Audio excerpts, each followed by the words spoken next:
This watching of your thoughts, the reason you're having this experience of only actually being able to see a thought after it's already happened is because the thought that happens actually produces the thought about that thought, which many superficial understanders of meditation refer to as observing or watching your thoughts. But the watcher of the thought is just the same thought, duplicating. Think about it. If you were to have thoughts of a dog and you were to watch those thoughts of a dog, so you're imagining dogs, and in order to watch those thoughts that you're imagining about dogs, could you still watch those thoughts about dogs by thinking about fish?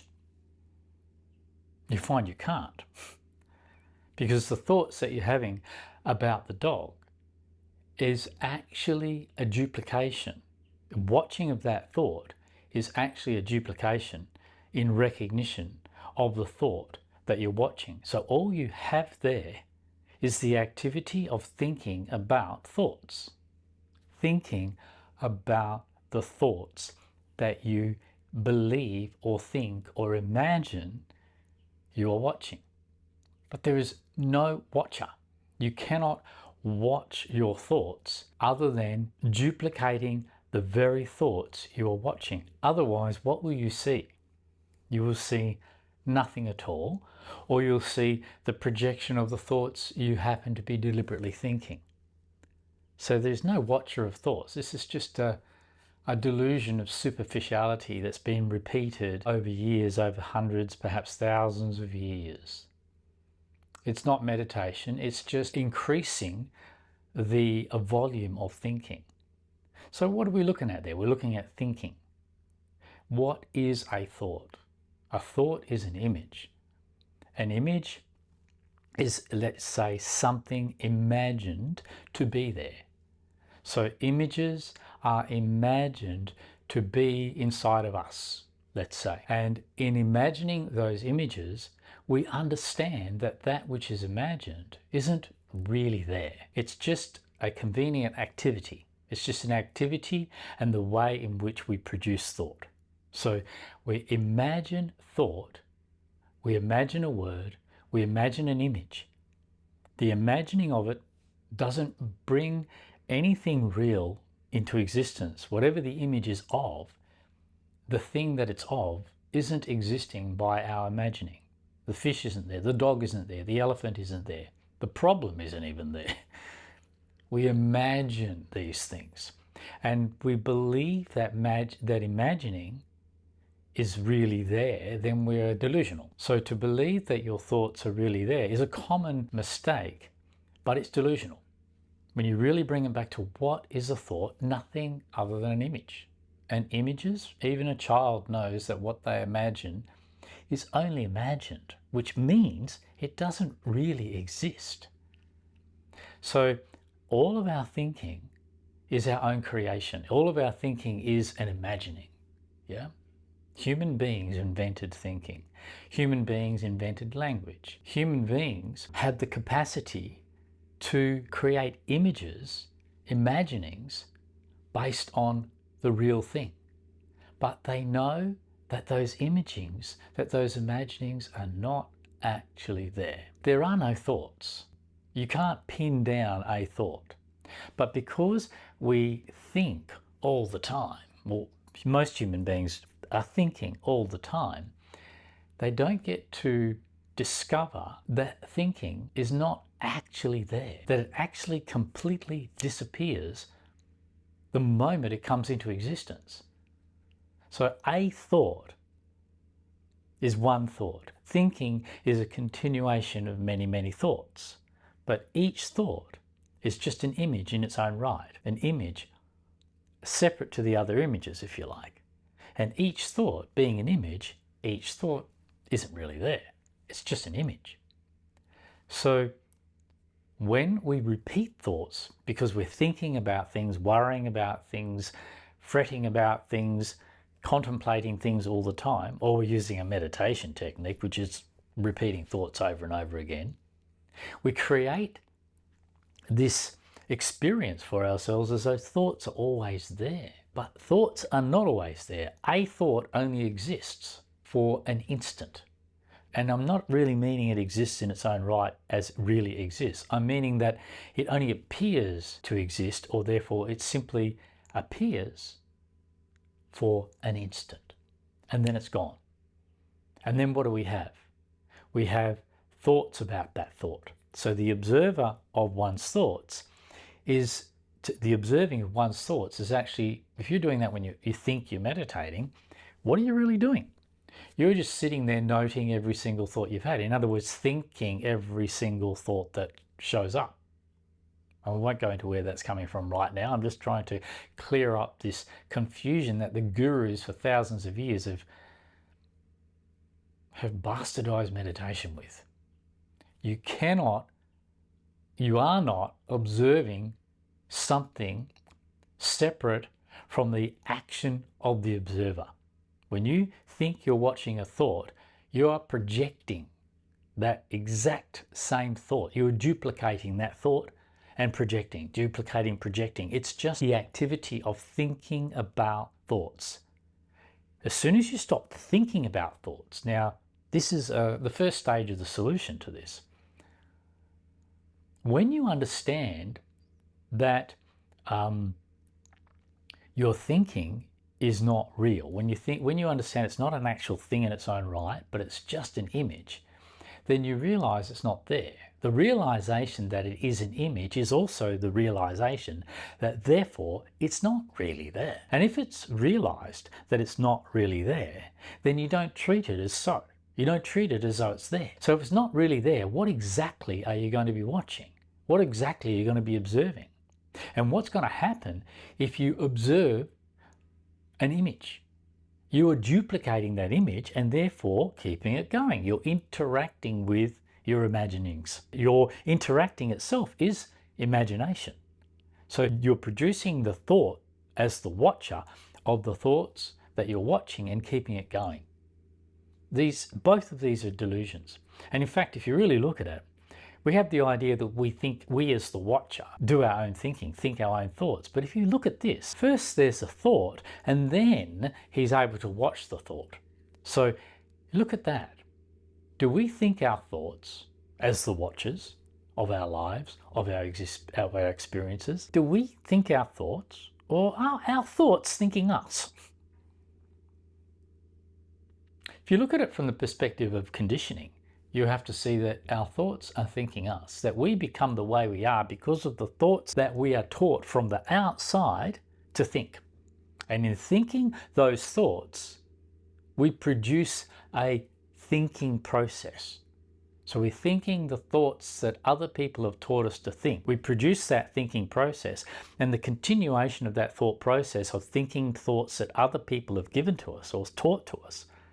We also produce experiences that align, or feelings, sensations that align with that thinking.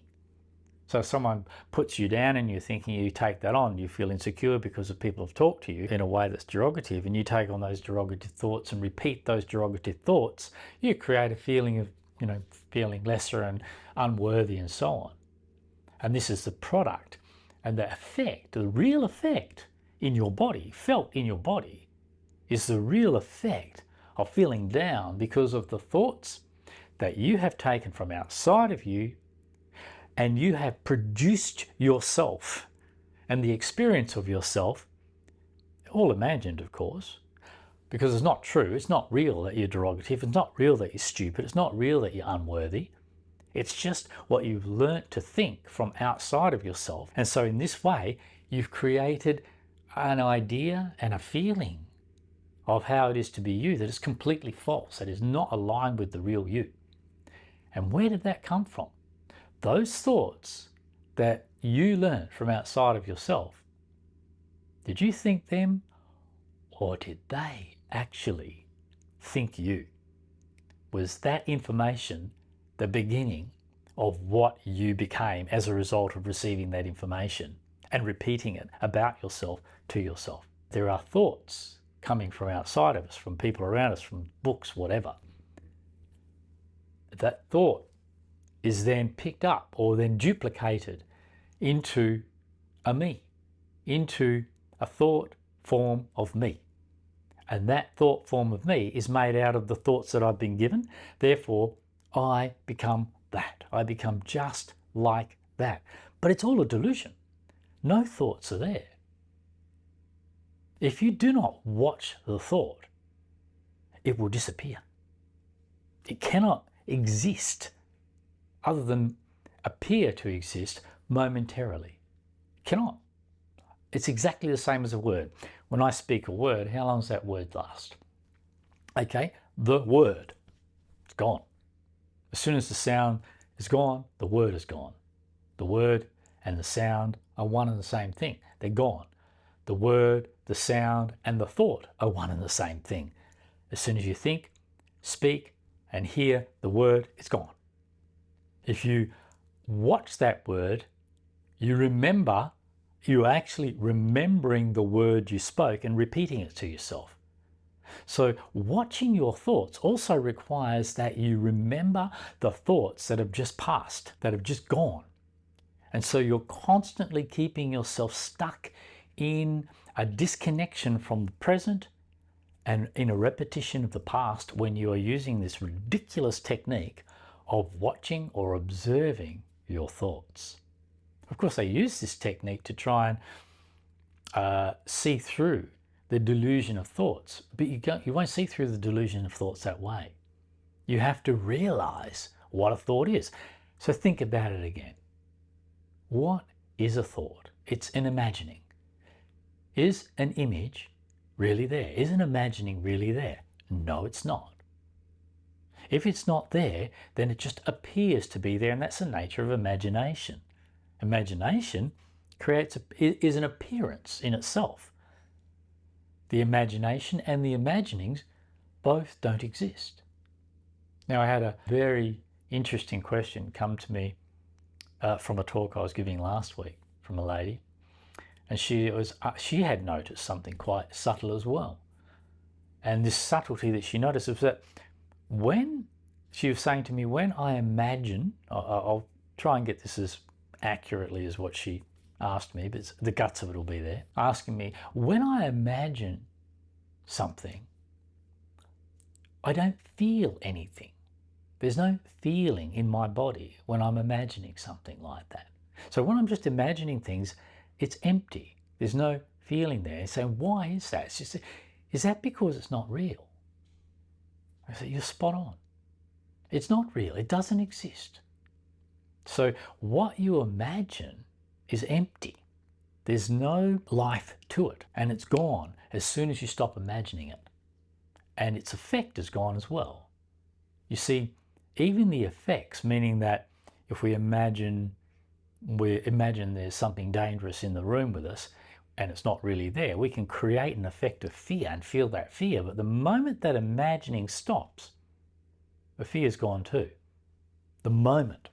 You just don't realize that your imagining continues habitually. You keep imagining. If you're still conscious of being frightened, then you're still conscious of what you're frightened of too. It's still going on. Conscious, again, is just another word for thinking of. I'm conscious of something, which means I'm aware of something, which means I recognize something. All of that is just I think about something. Yeah. So I think about the bed over there. I think about the door over there. I think about the mirror over there. And I recognize that being there because of the thought or the word and the word that describes that. But if what I'm thinking about isn't real, as soon as I stop thinking about it, it disappears.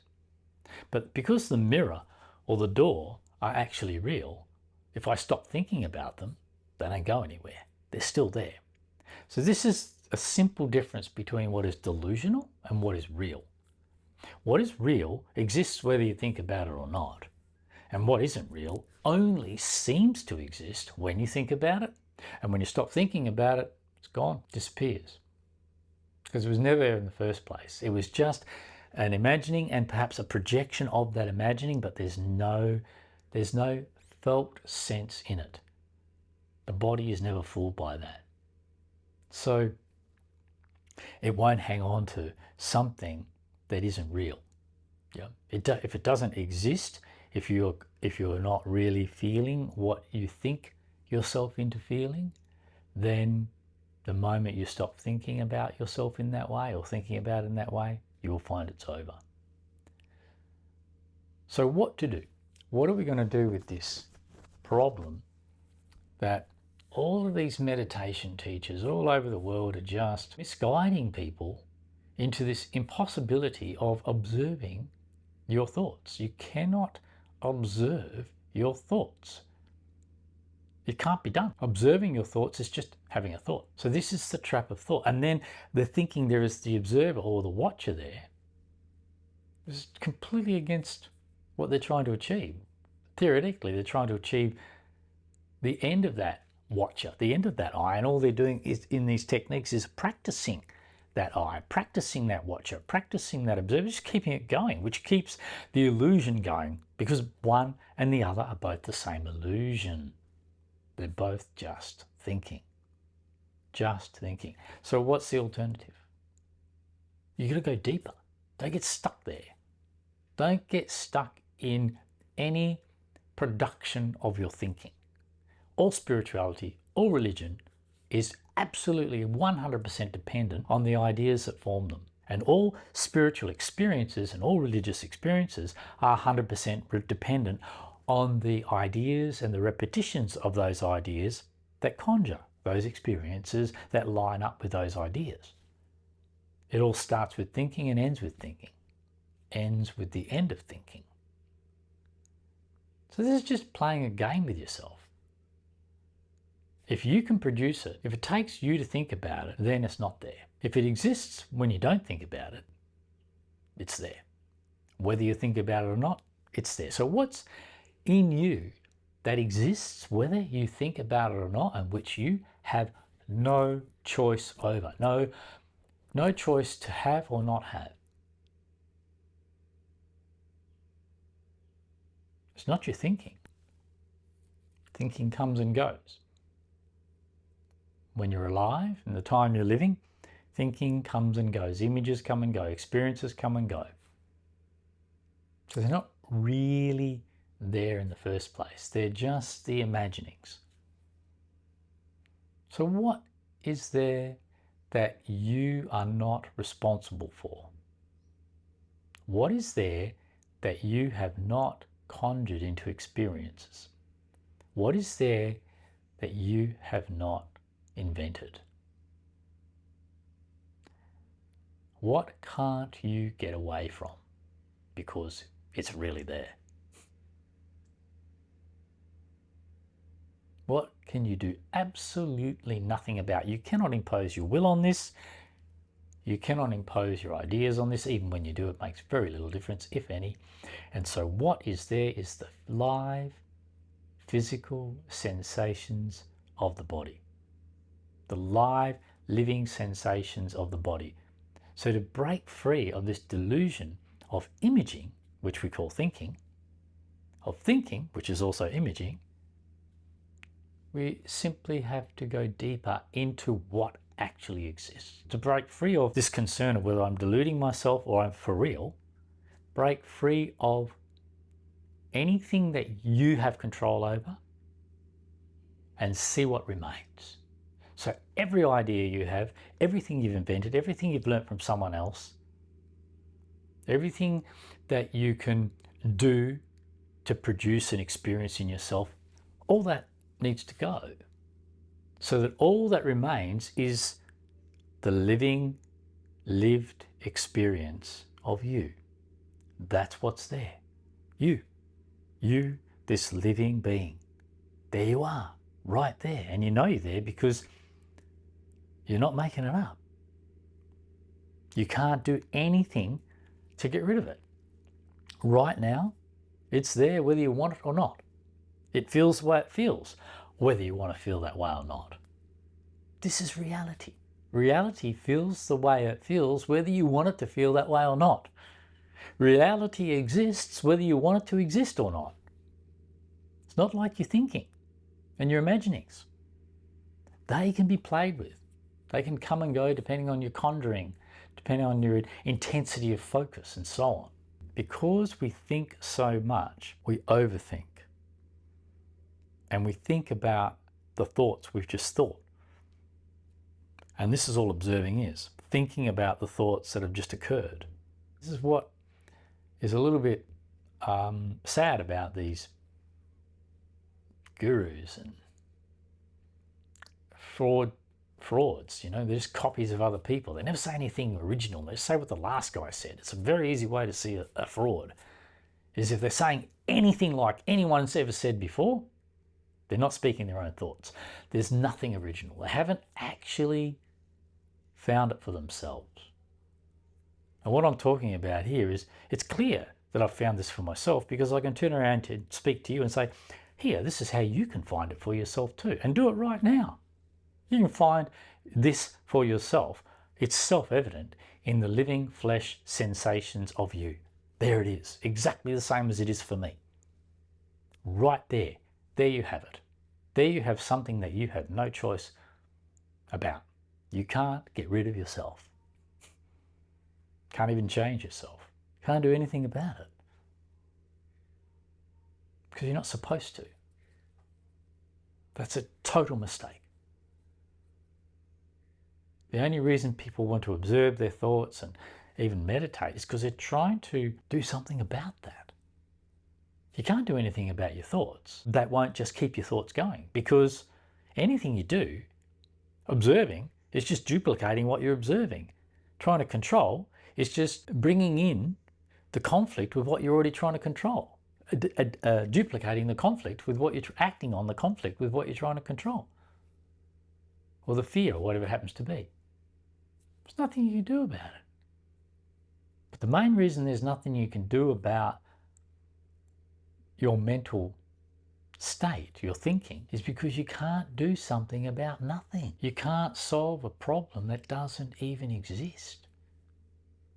You can't do something about your thinking because there's no thinking there to do anything with. You can't transform yourself psychologically or spiritually because there is nothing psychological or spiritual here. There is no mind, there is no soul, there is no spirit, there's no psyche. They are only thought process. They're all just thinking, all just ideas. And none of those are experienced without the idea of those being produced and reproduced over time to conjure the experience. So the more we think about such things, the more we imagine ourselves into a state of detachment from reality, which is a disassociation from ourselves as what we really are, which actually is not successful anyway, because you cannot actually disassociate from what you are. You can only imagine you have, but you can't actually do it. So in imagining you have, in imagining you've disassociated, how do you know you haven't succeeded?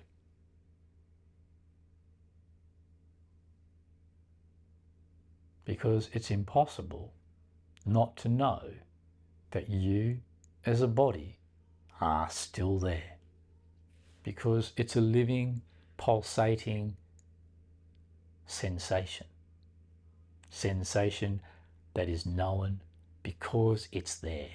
Not because you think about it, but because it is there, whether you like it or not. So come back to the sensation of you in the body,